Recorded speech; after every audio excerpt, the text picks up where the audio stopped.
आहार नाल से संबंधित ग्रंथि है। आहार नाल से संबंधित ग्रंथि है।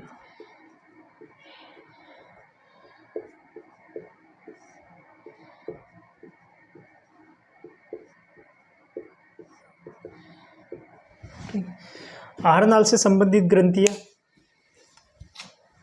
कौन कौन सी है? एक तो हो गई अग्नाशय ग्रंथि। अग्नाशय ग्रंथि। दूसरी हो गई यकृत ग्रंथि।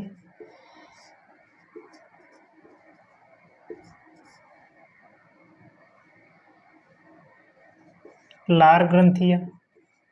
लार ग्रंथि। ठीक है, सबसे पहले अपन देख लेंगे अग्नाशय ग्रंथियां। ठीक है, अग्नाशय ग्रंथियां। अग्नाशय ग्रंथि जो होती है, अग्नाशय ग्रंथि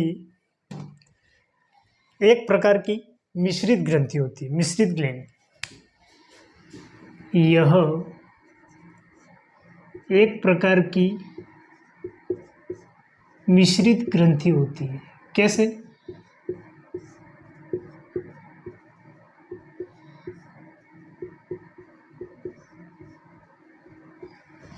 कैसे?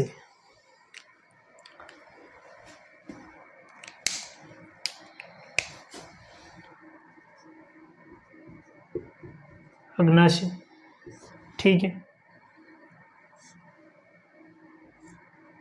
एंजाइम भी निकलती है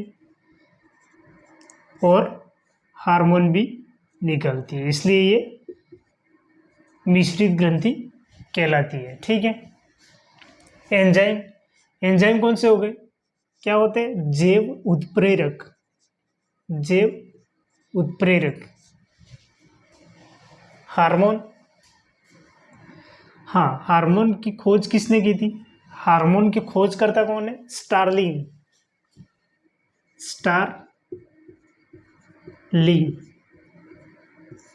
ठीक है। किसमें की थी? कौन से हार्मोन में? सिक्रेटिन नामक हार्मोन में। सिक्रेटिन नामक हार्मोन में, ठीक है। किस में खोजा? हार्मोन को किस में खोजा? पित्ताशय में।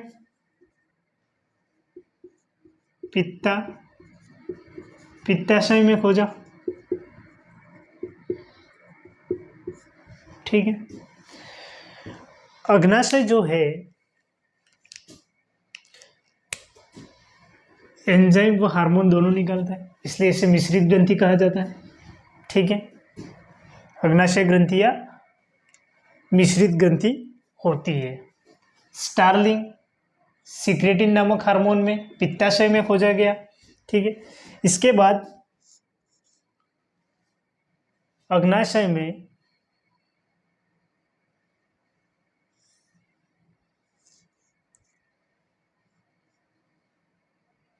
तीन कोशिका होती है। कौन कौन सी हो गई? एल्फा, एल्फा कोशिकाएं,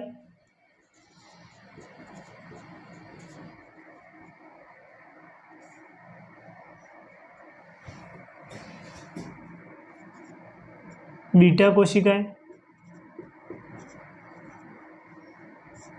ठीक है। इसके बाद डेल्टा कोशिकाएं,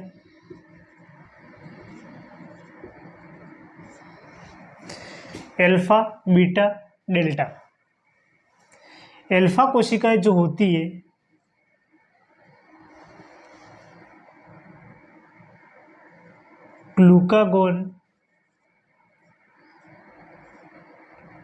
ग्लूकागोन हार्मोन स्रावित करती है।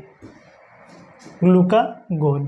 बीटा कोशिकाएं इंसुलिन हार्मोन स्रावित करती है। Insulin hormone. और जो डेल्टा कोशिकाएं होती है वो सोमेटोस्टेटिन नामक हार्मोन का स्रावन करती है। Alpha, beta, delta, glucagon, insulin, somatostatin. Insulin, glucagon hormone जो होता है वो ग्लूकोज के स्तर को बढ़ाने का कार्य करता है। ग्लूकोज के स्तर को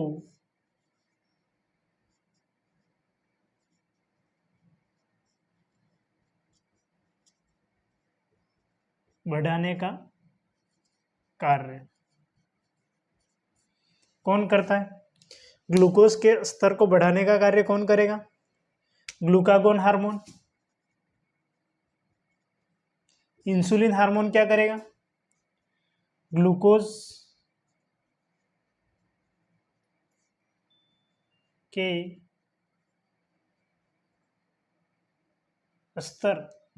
के स्तर को घटाने का कार्य कौन करेगा? Insulin hormone.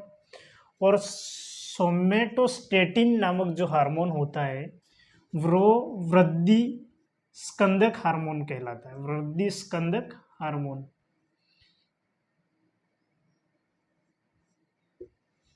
वृद्धि नियंत्रण करने का कार्य कौन करता है? वृद्धि नियंत्रण करने का कार्य।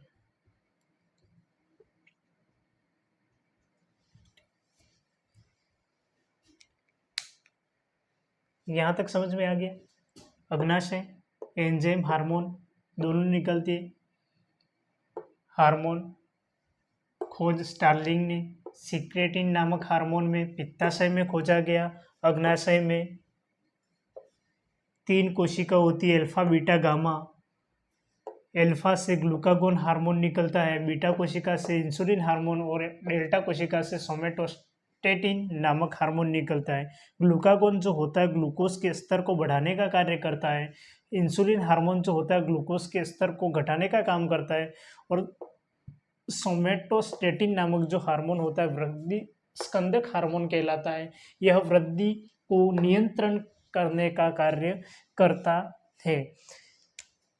ग्लूकोज के स्तर को बढ़ाने एवं घटाने, इसलिए ग्लूकागोन हार्मोन और इंसुलिन हार्मोन को एक दूसरे का विरोधी हार्मोन कहा जाता है। विरोधी हार्मोन कहा जाता है। ठीक है। इसके अलावा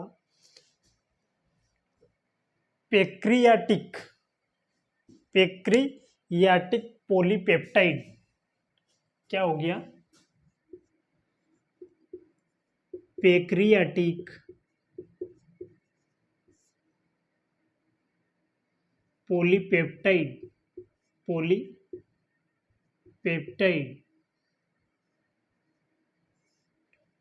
हार्मोन होता है जो अग्नाशय ग्रंथि की पीपी कोशिकाओं द्वारा स्रावित होता है। पीपी कोशिकाओं द्वारा स्रावित होता है। ठीक है। पीपी कोशिकाएं पेक्रियाटिक पॉलीपेप्टाइड। ठीक है। मतलब अग्नाशयी रस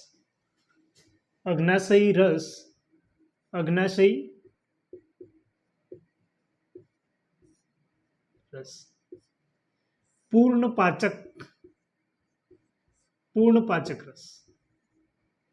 पाचक एंजाइम क्या हो गया? पूर्ण पाचक एंजाइम। जैसे कि माल्टोज,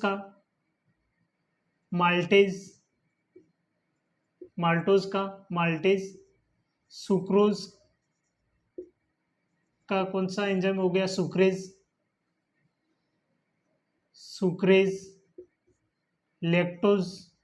लैक्टेज, न्यूक्लिक अम्ल का हो जाए न्यूक्लियेज। जितने भी एज होते हैं लगभग जितने भी एज होता है पीछे वो होते हैं पूर्ण पाचक एंजाइम। कौन से हो जाएंगे? पूर्ण पाचक एंजाइम कहलाएंगे। ठीक है, कंप्लीट है। पैक्रियाटिक पॉलीपेप्टाइड हार्मोन पीपी कोशिकाओं द्वारा स्रावित होता है। इसके बाद इंसुलिन की कमी से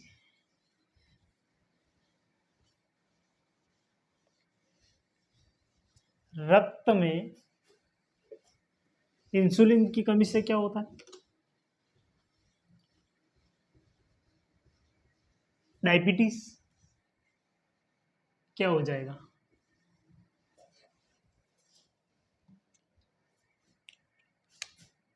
रक्त में क्या हो जाएगा? इंसुलिन की कमी से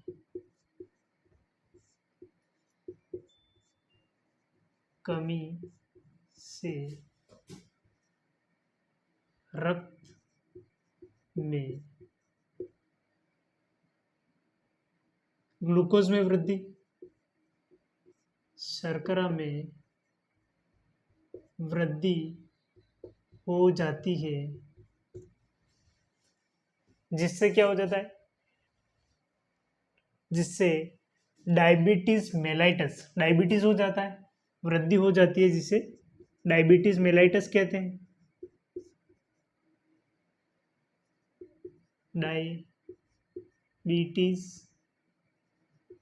मेलाइटस कहते हैं। ठीक है, ग्लूकोज में वृद्धि हो जाएगी तो डायबिटीज होगा, डायबिटीज मेलाइटस कहते हैं। डायबिटीज मेलाइटस जो होते हैं, डायबिटीज मेलाइटस दो प्रकार के होते हैं। एक तो होता है टाइप वन और एक हो जाएगा टाइप टू। ठीक है, टाइप वन जो होता है IDDM, IDDM मतलब इंसुलिन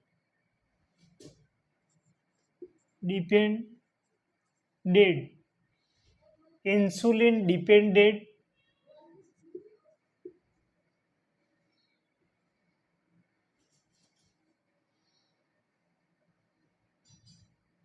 डायबिटीज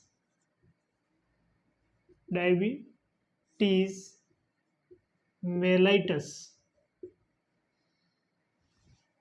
इंसुलिन डिपेंडेंट। इसमें क्या होता है?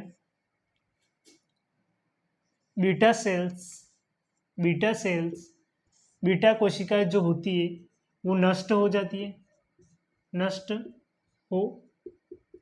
है तथा इंसुलिन की मात्रा में कमी हो जाती है। इंसुलिन की मात्रा में कमी होती है, तब जाके डायबिटीज मेलाइटस होता है, बीटा कोशिका नष्ट हो जाती है। ठीक है, टाइप टू जो होता है वो होता है NIDDM। NIDDM मतलब NIDDM क्या हो गया? नॉन इंसुलिन डिपेंडेड डायबिटीज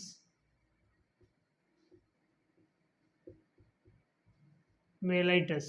ठीक है, नॉन इंसुलिन डिपेंडेंट, ये क्या हो गया? Diabetes mellitus. ये कैसे होता है? वंशागति से होता है। ठीक है, वंशागति से। ये जो है वो किस कारण हो सकता है? अनियमित दिनचर्या, अनियमित दिनचर्या, अनियमित दिनचर्या, या फिर ज़्यादा वजन होने की वजह से, ज़्यादा वजन होने की वजह से, ये अधिकतर 45 या 45 वर्ष या इससे अधिक वर्ष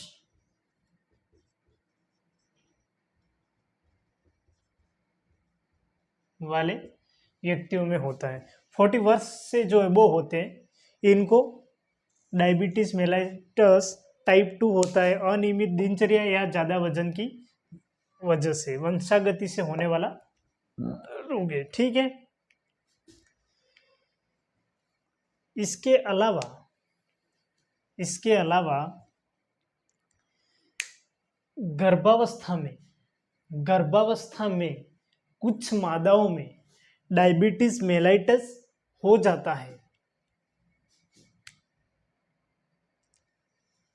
डायबिटीज मेलाइटस हो जाता है, लेकिन गर्भावस्था पूर्ण होते होते वो अपने आप कम भी हो जाता है, सही भी हो जाता है। ठीक है, ये याद रखना। अग्नाशय ग्रंथि कंप्लीट हो गई।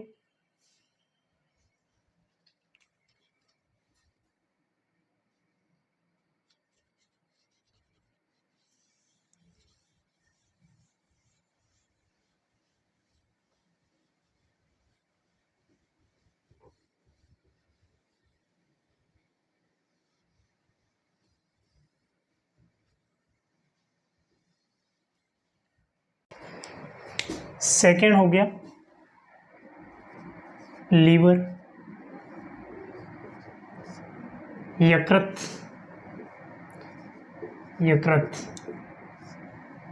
ठीक है।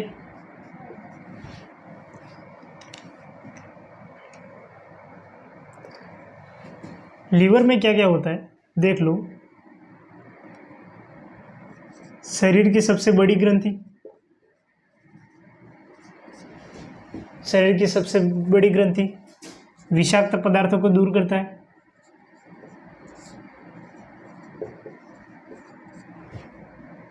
हमारे शरीर के जो सबसे बड़ा अंग होता है, आंतरिक अंग, शरीर में आंतरिक अंग क्या होता है? लीवर। सबसे बड़ा अंग, आंतरिक अंग जो होता है वो होता है लीवर। इसके बाद लीवर के अध्ययन को क्या कहा जाता है? हिपेटोलॉजी, हिपेटोलॉजी, ठीक है। हिपेटोलॉजी किसका निर्माण करता है? यूरिया का निर्माण करता है। यकृत विटामिन B12 का संचय करता है, ठीक है। विटामिन B12 का संचय करता है। इसके बाद जो भोजन होता है ग्लूकोज, ग्लूकोज को ग्लाइकोजन के रूप में इकट्ठा करता है। ग्लाइकोजन के रूप में इकट्ठा कहाँ होता है? लीवर में होता है, ठीक है। इसके बाद पित्तरस, पित्तरस हो गया, पित्तरस हो गया। पित्तरस का निर्माण कहाँ होता है? यकृत में होता है। कहाँ होता है? यकृत में होता है। लेकिन इसका भंडारण कहाँ होता है? पित्ताशय में। भंडारण कहाँ होता है? पित्ताशय में। भंडारण पित्ताशय में होता है। पित्ताशय क्या कार्य करता है? पायसीकरण का कार्य करता है। पित्तरस जो होता है कौन सा, क्या कार्य करता है? पायसीकरण का। पायसीकरण क्या होता है? पायसीकरण, पायसीकरण क्या होता है? किस किस को पता है? पायसीकरण वसा के जो बड़े बड़े अणु होते हैं ना, उनको छोटे छोटे टुकड़ों में बांटना क्या कहलाता है? पायसीकरण। वसा के अणुओं को का पृथक्करण,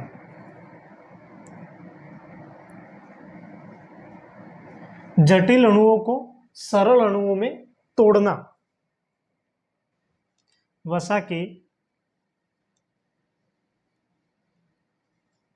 ऐसे लिख देते हैं, जटिल अणुओं को सरल अणुओं में तोड़ना।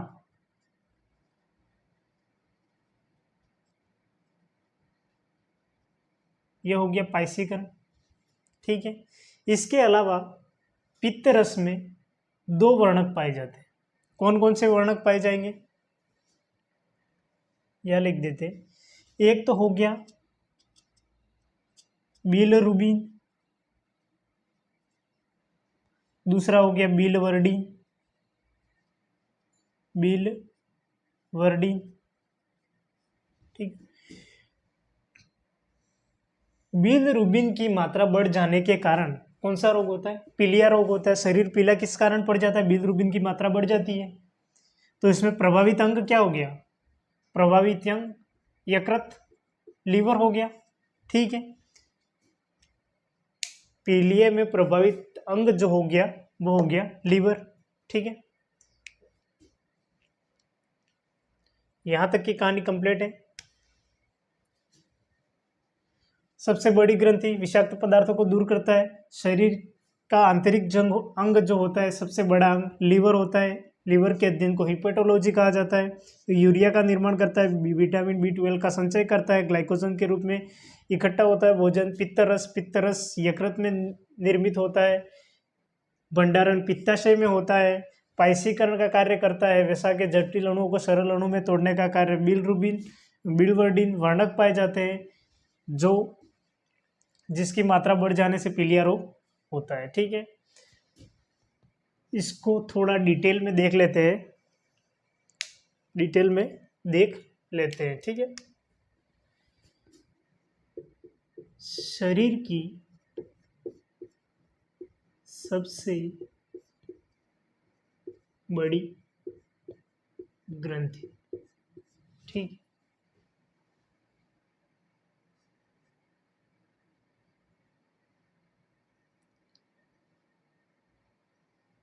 इसका वजन कितना होता है, वजन होगा 35 से 1.5 किलो, 1.5 kg।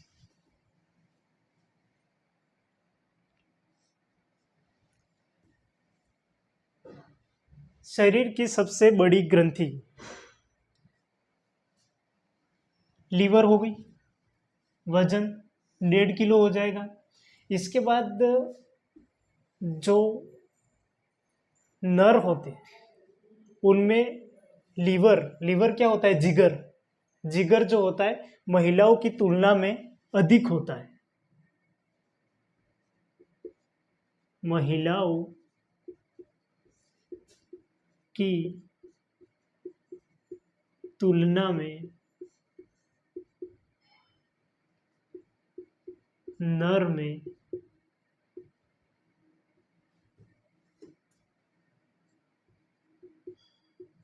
लीवर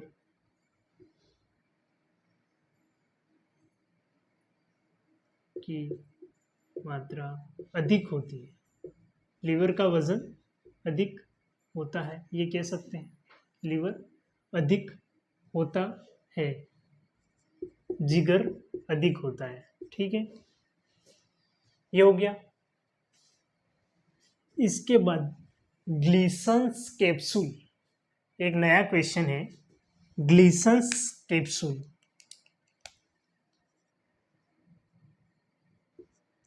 ग्लीसन्स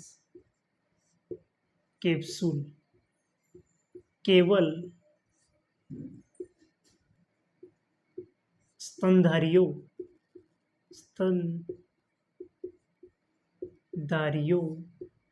के यकृत के चारों ओर होती है। केवल स्तनधारियों के चारों ओर कौन सी कैप्सूल होती है, ग्लीसन्स कैप्सूल होती है। इसके अलावा फुफ्फुर कोशिकाएं जो होती है, फुफ्फुर कोशिकाएं जो होती है वो भी केवल किस में होती है? फुफ्फुर कोशिकाएं भी स्तनधारियों में होती है, भी स्तनधारियों में ही होती है, स्तनधारियों में ही होती है, जो क्या कार्य करती है? हैं? एंटीजन के रूप में भक्षण का कार्य, भक्षण का कार्य करती है, भक्षण का कार्य करती है, विषाक्त पदार्थों को दूर करती है। ठीक है। इसके बाद यकृत का निर्माण, यकृत का निर्माण कौन सी कोशिकाओं द्वारा होता है? क्वेश्चन आ सकता है। हिपेटोसाइटिस, हिपेटोसाइटस कोशिकाओं द्वारा, हिपेटोसाइटस कोशिकाओं द्वारा यकृत का निर्माण होता है, यकृत का निर्माण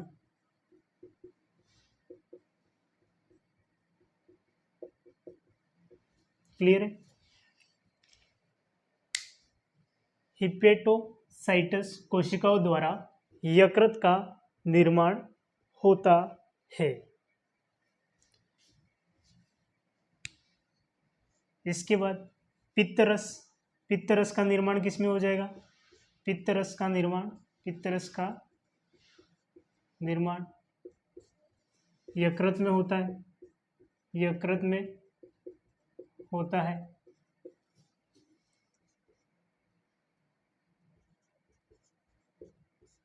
पित्तरस का भंडारण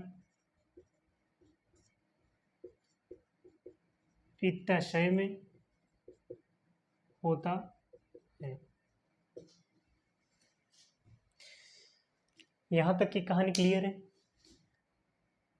लीवर शरीर की सबसे बड़ी ग्रंथि, वजन 1.5 किलो हो गया। महिलाओं की तुलना में नर में जिगर अधिक होता है। ग्लीसन्स कैप्सूल केवल स्तनधारियों के यकृत के चारों ओर होती है। फुफ्फुर कोशिकाएं भी स्तनधारियों में ही होती है, जो एंटीजन के रूप में भक्षण का कार्य करती है। हिपेटोसाइटस कोशिकाओं द्वारा यकृत का निर्माण होता है। कौन सी कोशिकाओं द्वारा यकृत का निर्माण होता है? तो हिपेटोसाइटस कोशिकाओं द्वारा यकृत का निर्माण होता है। पित्तरस का निर्माण यकृत में होता है। पित्तरस का भंडारण जो है वो पित्ताशय में होता है। आगे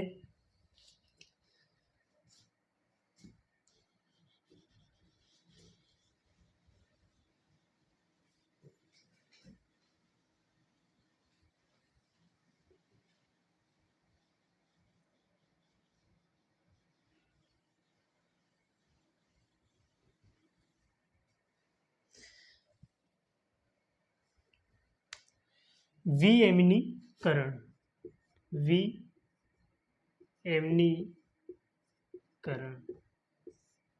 विएमनीकरण, विएमनीकरण क्या है? नाइट्रोजन युक्त, नाइट्रोजन युक्त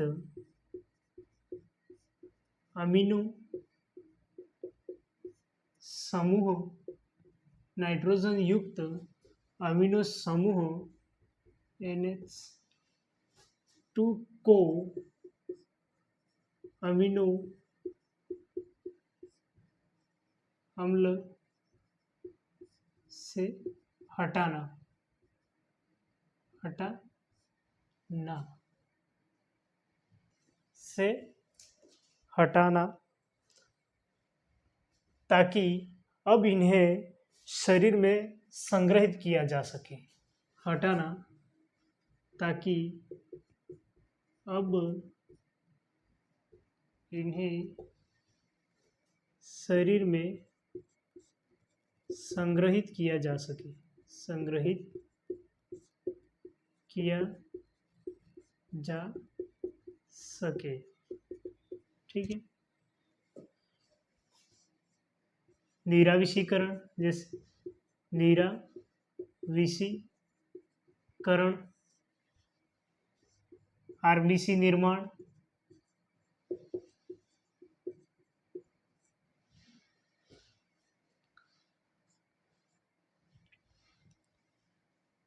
यकृत में बीटा कैरोटीन से यकृत में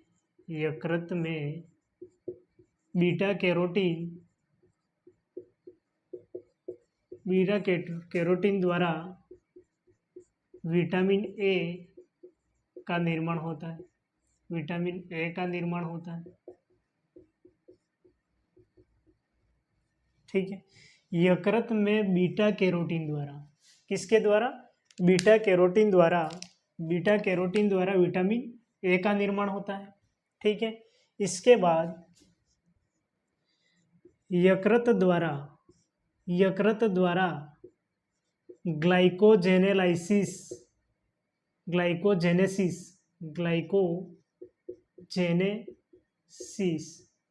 अच्छा, ग्लाइकोजेनेसिस क्या है? किस चीज को नहीं पता है? ग्लाइकोजेनेसिस ग्लूकोज जो है, ग्लूकोज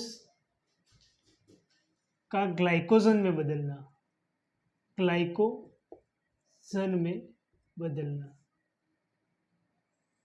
ग्लूकोज से ग्लाइकोजन का जो निर्माण होता है, इसको तो ग्लूकोज से ग्लाइकोजन के निर्माण को क्या कहते हैं?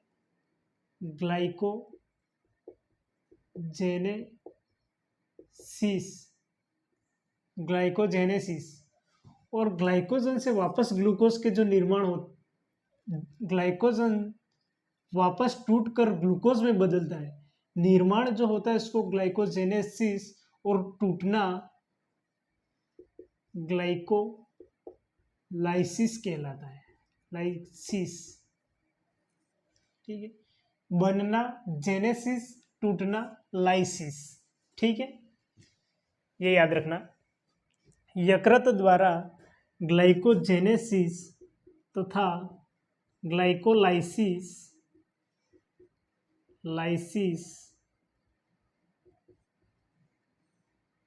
एवं लाइपोजेनेसिस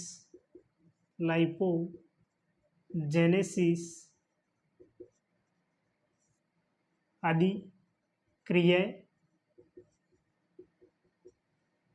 होती है। किसके द्वारा होती है? यकृत के द्वारा। ग्लाइकोजेनेसिस, ग्लाइकोलाइसिस, ग्लूकोज का निर्माण ग्लाइकोजन में, और ग्लाइकोजन से टूटकर ग्लूकोज में बदलना। ये हो गया ग्लाइकोजेनेसिस और ग्लाइकोलाइसिस। इसी तरह लाइपोजेनेसिस आदि क्रिया किसमें होती है? यकृत में होती है, ठीक है। यकृत में होती है।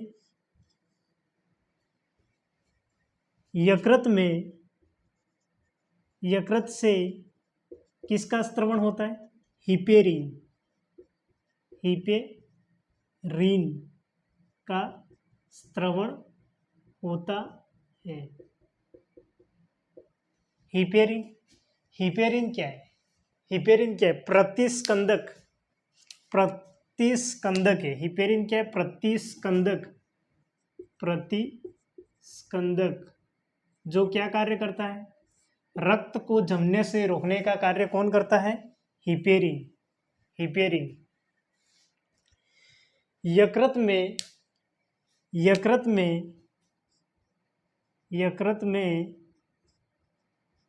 विटामिन के की सहायता से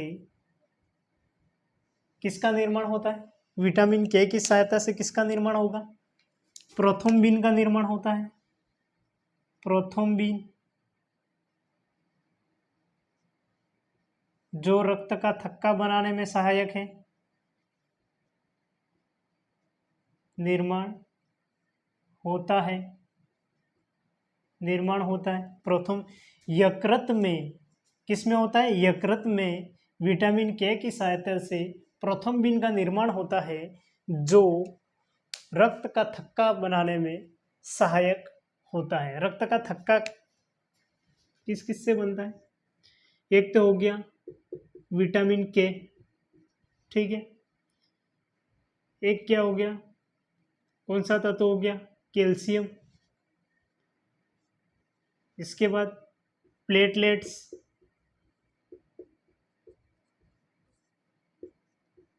प्रोथ्रोम्बिन,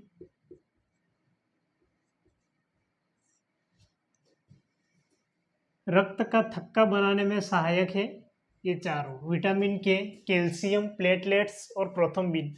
और हिपेरिन, ये जो प्रतिस्कंदक है हिपेरिन, रक्त को जमने से रोकने का कार्य कौन करता है? हिपेरिन करता है, ठीक है। यहां तक की कहानी क्लियर है?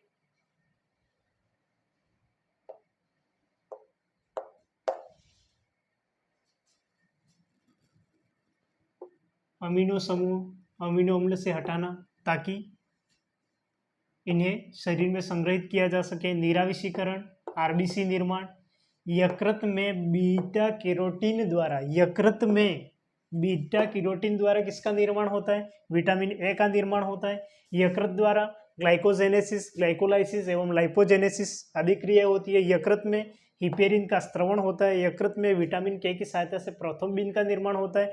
यकृत में क्या होता है? ग्लीसन्स कैप्सूल होती है जो स्तनधारियों के यकृत के चारों ओर होती है। फुफ्फुर कोशिकाएं जो होती है वो स्तनधारियों में ही होती है, जो एंटीजन के रूप में भक्षण का कार्य करती है। इसके बाद जो यकृत का निर्माण है हिपेटोसाइटिस कोशिकाओं द्वारा होता है। यकृत का निर्माण क्लियर हो गया? इसके बाद हम देख लेंगे लार ग्रंथियों के बारे में।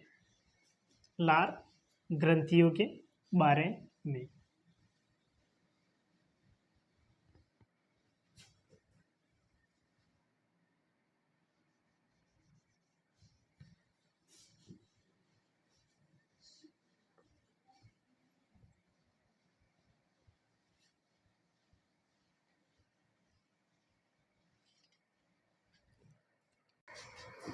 लास्ट अपने रह गया लार ग्रंथि। लार ग्रंथि, ठीक है। मुख गुहा में लार को मिलाने का कार्य कौन करता है? जीभ करती है, ठीक है। प्रतिदिन लार का स्त्रवण, प्रतिदिन लार का स्त्रवण कितना होता है? 2 लीटर तक होता, ठीक है। लार का पीएच मान, लार का पीएच मान कितना हो जाएगा?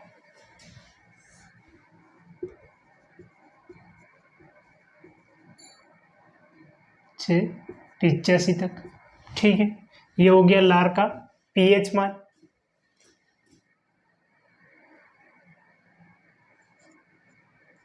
लार में 99.9% क्या होता है? जल होता है। जल होता है। 0.1% एंजाइम, वर्णक, म्यूसिन, बफर कितने होते हैं? 0.1% होते हैं। लार में 99% तो क्या होता है? जल होता है, ठीक है। लार में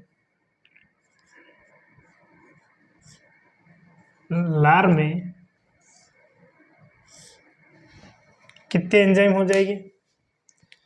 2 एंजाइम। कौन कौन से होते हैं? कौन कौन से होते हैं? एक तो हो जाएगा टाइलिन, सलाइवरी एमाइलेज एंजाइम। दूसरा कौन सा हो जाएगा?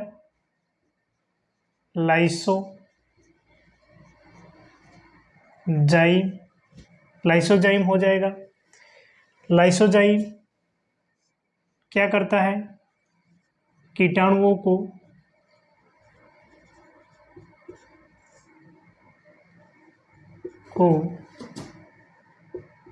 नष्ट करने का कार्य, ठीक है। लाइसोजाइम एंजाइम आंसुओं तथा पसीने में उपस्थित होता है। आंसू तथा पसीने में उपस्थित होता है। टाइलिन सलाइवरी एंजाइम क्या, एमाइलेज एंजाइम क्या करता है?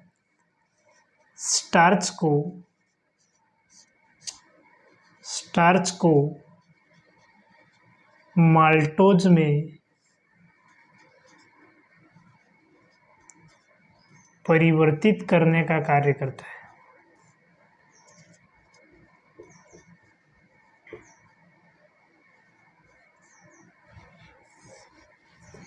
स्टार्च को दो पार्ट में डिवाइड कर दिया है।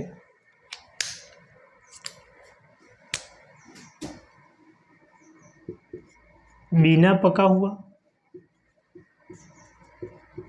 स्टार्च, पका हुआ स्टार्च।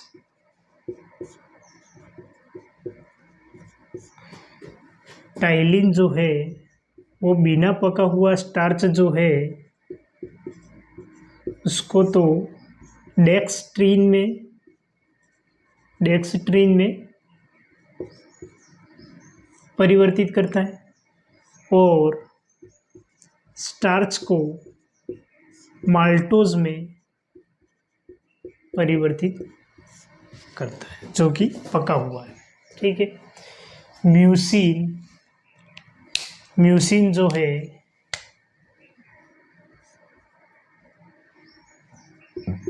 भोजन को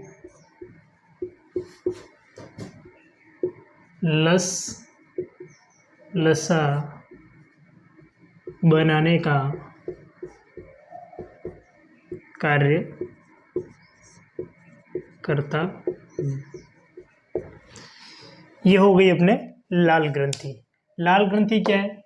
प्रतिदिन लाल का स्त्रवन कितना होता है? मुख गुहा में प्रतिदिन 2 लीटर तक का। लार का पीएच मान 6.3 से 6.8 तक का हो गया।